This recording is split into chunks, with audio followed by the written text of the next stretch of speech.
I'm Lori, and I love books. Today's tea is from Bigelow, and it's an Earl Grey, and I have it on ice because it's going to be probably a warm day today.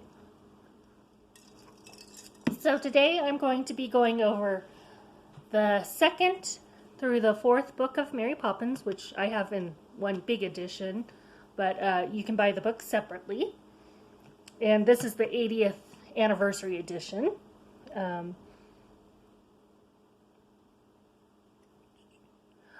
Also, spoiler alerts, I go into details. I do have notes today.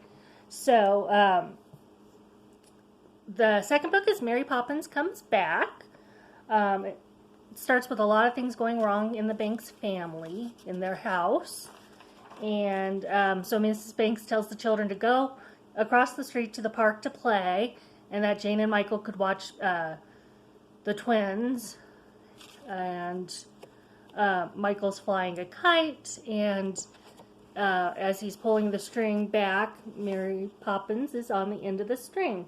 A lot of the things from this book are in the sequel to Mary Poppins by Disney, Mary Poppins Returns. But because this takes place after Michael and Jane are grown up, I'll be reviewing this in the last part of this series. So, but a lot of that stuff did come from this book, it seems. The last time I watched that was in the theater, so there might be stuff that I'll find from the other books when I rewatch the movie. So Mary Poppins comes back on a string, and she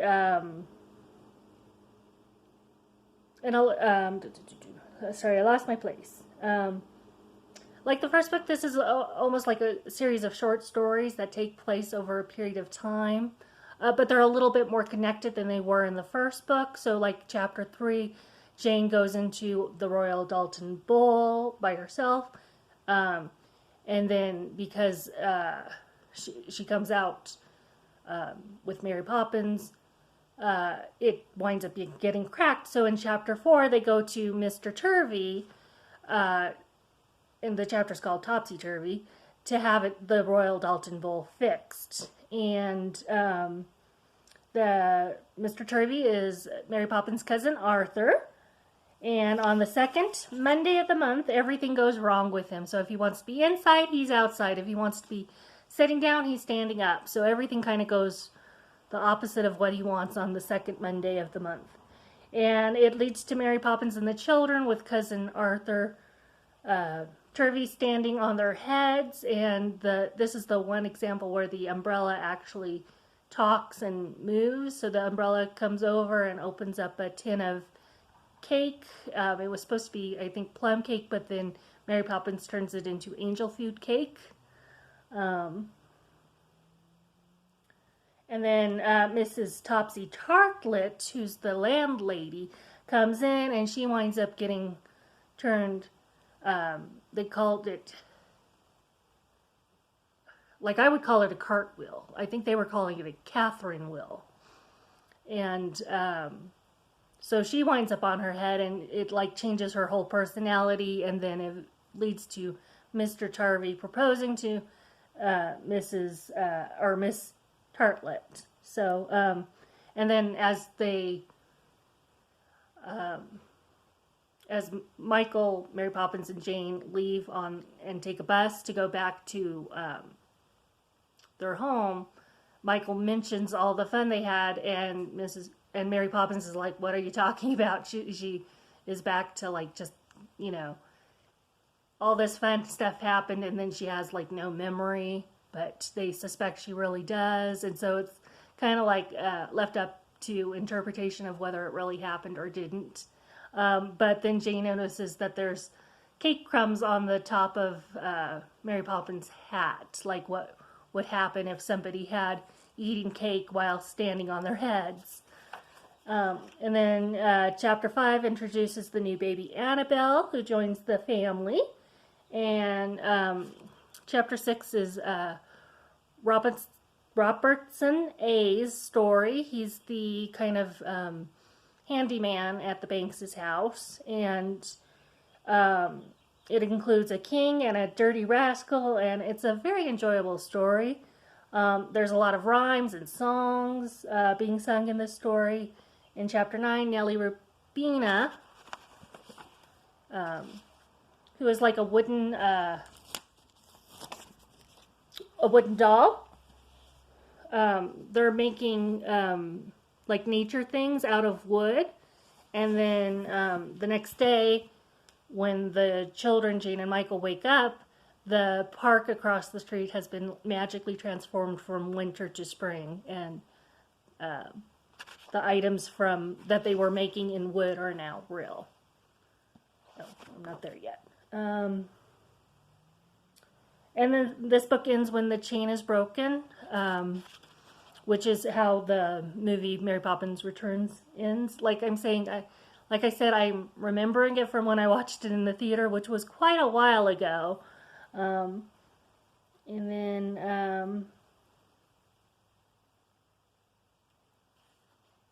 when the chain was broken, it was a bit exciting, and it involves a merry-go-round. Let's see if there's a picture of the merry-go-round.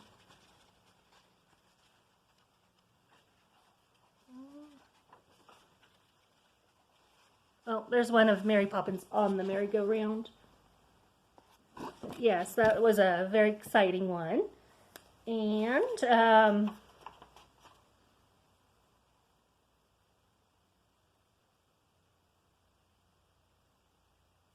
I think I got my pages mixed up. I'm missing a page. Oh, here it is. Sorry. Okay. So book 3 is Mary Poppins Opens the Door, which is the sequel to the second one. Let me see.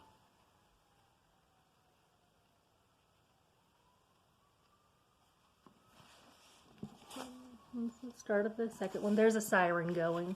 Let me get a drink.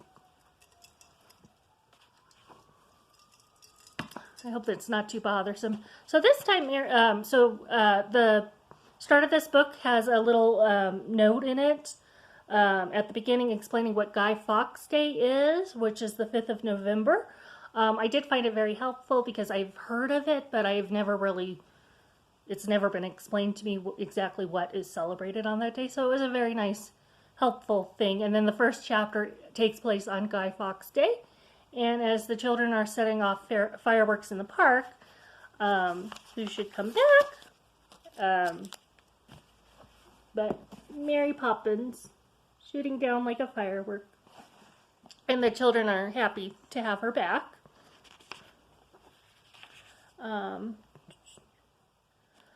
In chapter 3, it's the cat that looked at a king. I was very interested because that's what Alice says to the King of Hearts in Alice's Adventures in Wonderland. And so this is how the cat winds up being able to look at a king. It includes also the cow that jumped over the moon, the goose that laid the golden eggs, and the frog that would a-wooing go. And as a child, I loved reading a book about the frog that would go a-wooing. So it, I felt pretty connected to that chapter because it did touch on a lot of childhood memories for me. In this book, they also go on an adventure about on peppermint horses, which are candy canes. And they go to a high tide party under the ocean.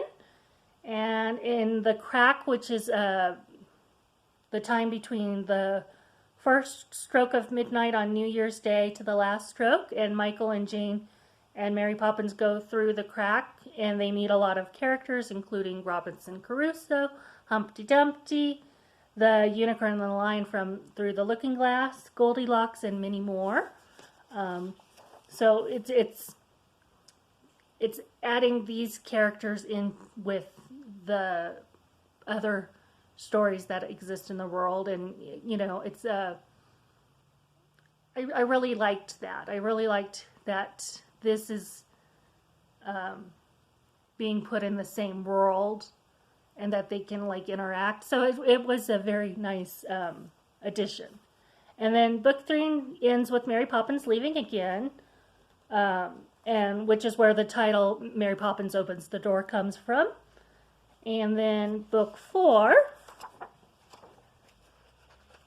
which is not the sequel to 3. It's just a series of short stories that take place between the first 3 books, or take place within the first 3 books. So these are just additions to the first 3 books, but it doesn't really reference which place it is. You can kind of tell whether, you know, Annabelle has been born yet, or if it mentions a character that was mentioned in a previous book, like Mrs.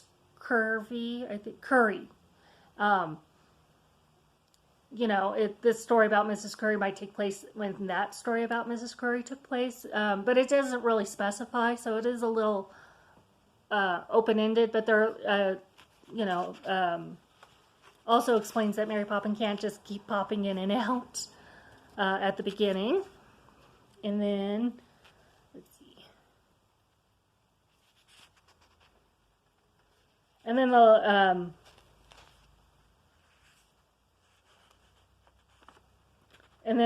the last 4 books are also like additions to these first 3. They're not, she never actually comes back after the 3rd book, which I was a little surprised, because I was like, we had this good pattern going of Mary Poppins pops back in, a lot of adventures happen, then she pops back out, but then in this book it's like, no, she did her job, now she's off to help other people. There is a beautiful map. I love book maps. I know a lot of people do. So there's a beautiful map at the start of the 4th book showing the park and Cherry Tree Lane, which is at the top. And then the long walk usually is they go around and then through these gates all the way back.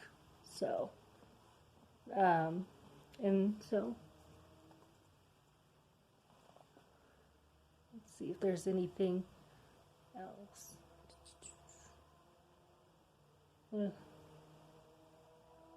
Yeah. So I do love a good book map. It does help because I'm very visual, and maybe even extremely visual. So having a map helps me with knowing where these things are taking place, because otherwise I tend to, like, if I'm just hearing things, I tend to get confused, but if I see things, it's much easier. And with reading, it's kind of in between those two.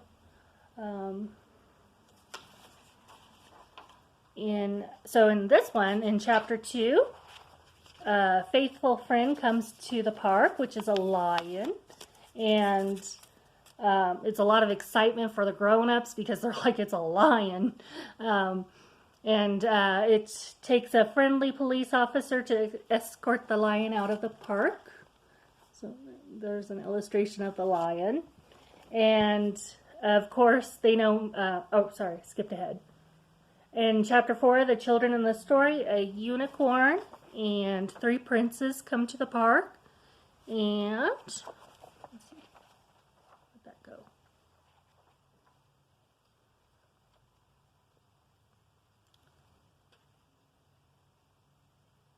I'm not seeing any. Oh, here we go. So there's the unicorn. And of course they know Mary Poppins, the 3 princes do. And I didn't mention this before, but like most of the extra characters that come into the stories know Mary Poppins somehow or other. Either they are related, like Mr. Turvey, or they're friends or acquaintances, and it sounds or is implied with this story that she goes and cares for these 3 princesses. What Prince is as well. It's a lot of S's.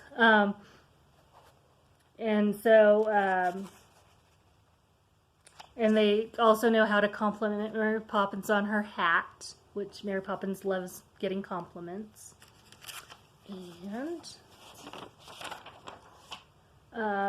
And then, unfortunately, this book had a part that I was not as fond of. It was the first instance where I wasn't completely like, it's just outdated, and it's a bit stereotypical, and because of that, I, would have rated, like, if this wasn't all together in one volume, I would have probably scored this book a lot lower because of this. But in Chapter 5, The Park in the Park, the children and Mary Poppins meet Mr. Mo, who has a new wife and has 3 children from a previous marriage. Eeny, meeny, miny. And the tiger they caught and let go was actually an Indian. They don't specify where the Indian came from, since it takes place in England. I'm not really sure. But I imagine they're meaning Native American. And it uses words like squaw and wigwam. Sorry, I can't say that word very well. The Indian, that I don't know whether it's supposed to be Native American or not, takes the new Mrs. Mo, which the others don't really mind because she was pretty obnoxious. But it's, kind of this story that's very kind of a letdown, because everything else was really playful and upbeat and wasn't really, didn't have really anything negative. I think there's an airplane going over. So it did feel like kind of it was an unnecessary part, an unnecessary thing to have in the story. They could have just had it be, an animal, or,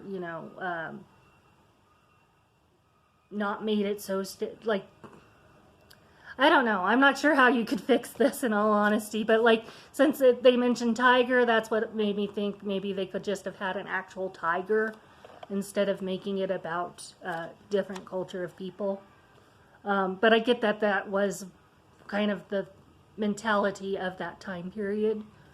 But that does make the book a bit more outdated and maybe a little less pleasant to read. And then this volume ends with an expert of a paper read by P.L. Travers called On Not Writing for Children. And my favorite part is where she says that she thinks that grown-ups are a very important part of children's literature, which I think is extremely true. And overall, I think if you want to read this volume or these books, I think mostly these first 4 books, I think most people will find these books enjoyable, other than that one part of the 4th book. There's a great variety and types of adventures they go on. There's some fun characters that are new, like Mr. Turvey and Mrs. Curry and her 2 daughters. And then there's other familiar characters from other books, like the Humpty Dumpty. And so that's part 2 of Mary Poppins. Let me know what you think. Did you grow up with these books? Did you have a favorite part that you loved as a child? I would love to hear what you think. I will be doing probably 2 more parts of this series. And the next time I will try to go through the last 4 books. And also my summer vacation is almost over. So when I go back to work next month, I will be trying a new upload schedule in July. And so until next time, I hope you have a lovely time reading. Bye!